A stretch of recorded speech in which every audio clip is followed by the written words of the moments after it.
Hello, magandang araw. Welcome back dito sa ating kwentuhan, dito sa ating tambayan. Mga kaibigan, ako po muli si Arvin Bagon, isa pong prevention specialist at mayroong advokasya tungkol sa pag-aalaga ng kalusugan. Siyempre, ang hangarin natin, mawala na yung mga kabataan na mabilis masadlak o makaranas ng mahihirap na karamdaman. O kung hindi naman mawala sa mga kabataan yung madaling magkasakit o maaga magkasakit, sana mabawasan ang mga kabataan na maaga magkasakit.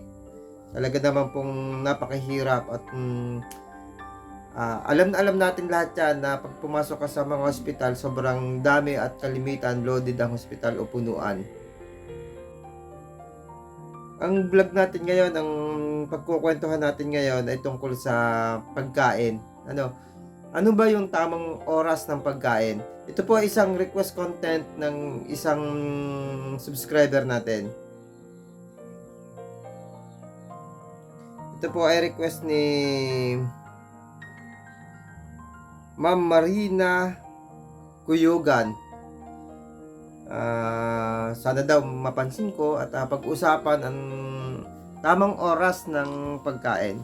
Siyempre, sa panahon po ngayon, siguro tayo na yung mag-set ng ng body clock natin ayon at para sa ating pagkain. Kapag po kasi na-set na natin yung ating body clock sa panahon ng oras ng pagkain, kailangan sundin po natin at hindi magpapabago-bago o lilikdangan yung oras na yon. Pero sa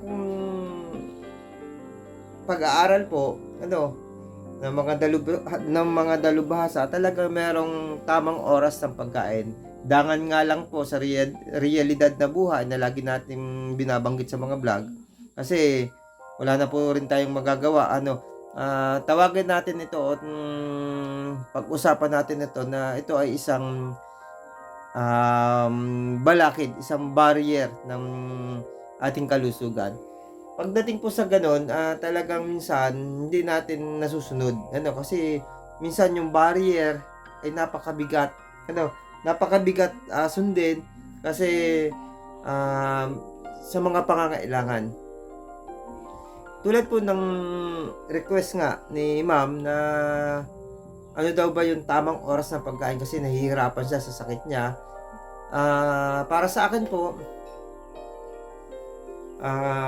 kailangan lang po na yung kinasanayan nating oras ng pagkain masusunod at hindi po yung pabago-bagong oras. Ang oras po ng pagkain sa agahan, sa pag-aaral po,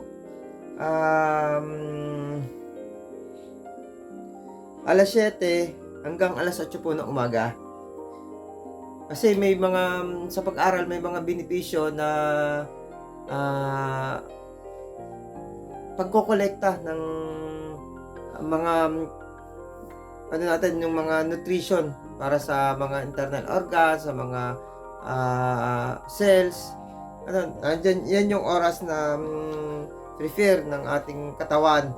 Pero yun nga po, kapag hindi natin po pwedeng gawin yun, mag-set tayo ng ibang oras.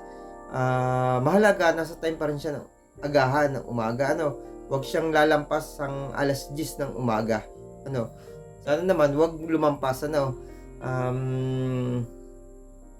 Kasi meron tayong mga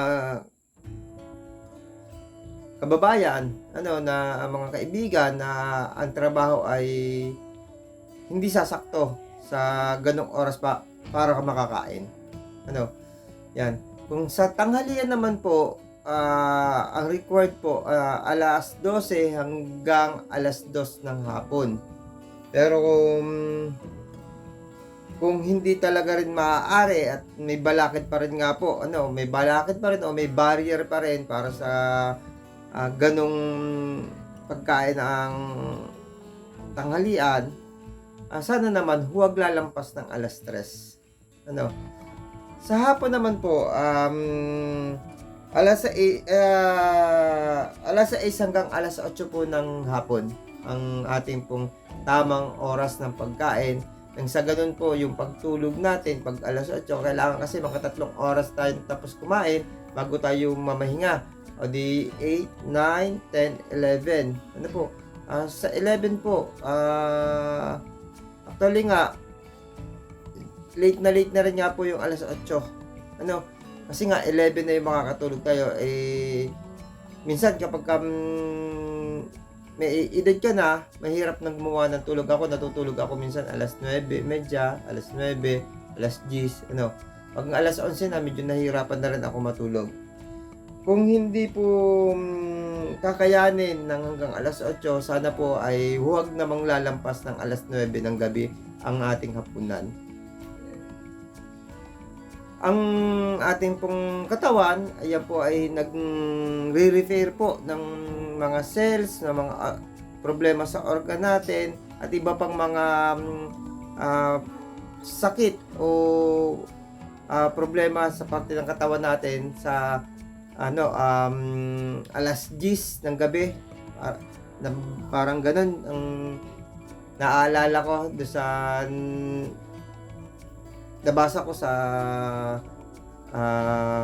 isang article. Ano po, hanggang alas 4 ng madaling araw, nagre-repair po ang katawan natin. Kaya mahalaga ang pagtulog natin ng ganong oras. Ano, kailangan alas 10, namamahinga ka na, yung katawan mo, wala nang ibang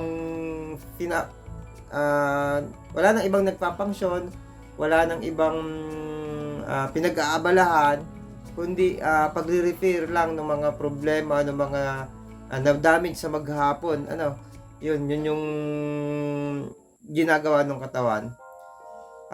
Para naman sa pagkain, dahil pinag-uusapan natin ay tamang oras ng pagkain. Para naman sa pagkain, sana naman tamang pagkain din yung gawin natin. Hindi yung kumain tayo para lang mabusog.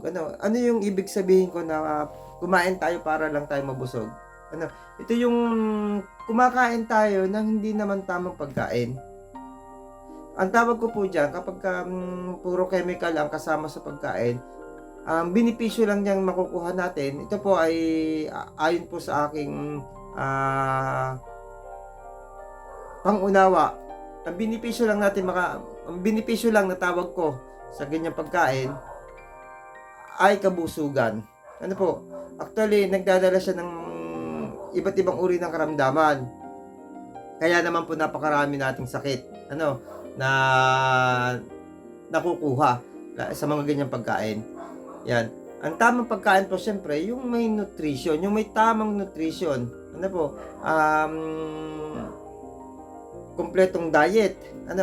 At kapag ginawa natin yan, siyempre idamay natin yung tamang tubig. Ang alam ko at ang unawa ko po sa tamang tubig, yung tunay na mineral. Kasi nung unang panahon naman, wala namang water station na linikha ang ating may kampal, kundi galing sa bukal. Ang bukal po, ang galing po sa lupa, galing sa ilalim ng lupa. Yan po ay may mga mineral na tunay. Hindi yung galing sa filter na matatawag nating mineral. Marami po kasing tubig ang nasa market na ang tawag natin mineral water, pero galing po sa container, galing po sa tangke, galing po sa mga filter. Pero mineral yung tawag natin. Hindi ko lubos maisip kung paano siya naging mineral. Yung filter po, syempre tinatanggal, sinasala niya yung mineral. Kung may lumusot doon, siguro konti na lang. Tapos ang problema, yung tubig, yung tubig po na idinaan doon sa prosesong yon, kalimitan po ay may mga chlorine. Ang alam natin, ang chlorine po, pinapatay niyan lahat kung ano yung meron doon sa tubig. Kaya ayun, tayo na lang po mag-unawa kung ano ba talaga yung iniinom natin. Kaya ako, no choice ako pagka nasa opisina, siyempre kung ano yung tubig na naandun, yun yung iinumin ko. Pero pag nandito sa bahay, hindi talaga ako bumibili ng tubig. Kung hindi, kinukuha ko sa bukal. Kinukuha ko doon sa mga poso na mga free flow, kaya yung binobomba. Diyan ako, umiigib ako. Umiigib ako para kumuha ng ganyang uri ng tubig. Tapos, merong practice yung iba na sa umaga, ang iniinom nila ay maligamgam na tubig. Pero ako, ginawa ko din dati yan, pero mas na gustuhan ko yung tubig na galing sa gripo na inigib ko. Ano yung inigib ko? Yung hindi ko linagay sa refrigeration. Actually, kapag kumakain sa practice na ginagawa ko, mas gusto ko talaga yung sa gripo lang. Ayaw ko yung malamig. Pero paminsan-minsan ginagawa natin yan kasi sa totoo lang, yun yung kinasanayan. Kahit ako, yun yung kinasanayan ko nung panahong bata ako, hanggang sa lumaki ako, hanggang sa pagkaisip ako. Natigil lang yung ganung practice na uminom ako ng malamig nung natututunan ko na yung ganitong advokasya ko. At dahil sa natutunan kong ganito, ginawa ko talaga advokasya para i-share sa inyo. About sa pinag-uusapan para natin na pagkain, sana kapag kumakain tayo, kung maaari, huwag yung mabilisan. Smooth lang, medyo dahan-dahan lang, para at least madurog natin yung ating pagkain, madali siyang matunaw ng ating digestive system. At kapag natunaw siya, madali siyang makolekta yung mga nutrition niyan, yung mga vitamins niyan, nang sasama sa ating dugo, blood flow, ganyan. At dadaling ko sa mga parte ng katawan natin. Kasi pagka mahirap tunawin, nagkakaroon ng problema yung blood flow natin. Yun.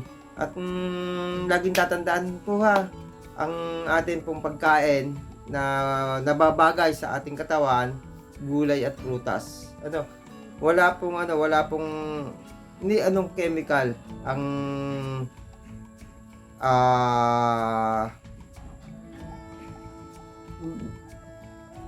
wala pong kahit anong klaseng chemical ang nababagay sa ating pangangatawan, sa ating kalusugan. Yun lang po, sana po naibigan po ni Ma'am, ano mga pangalan niya, ni Ma'am. Yun lang po, at sana po naibigan ang vlog na ito ni Ma'am Marina Kuyogan.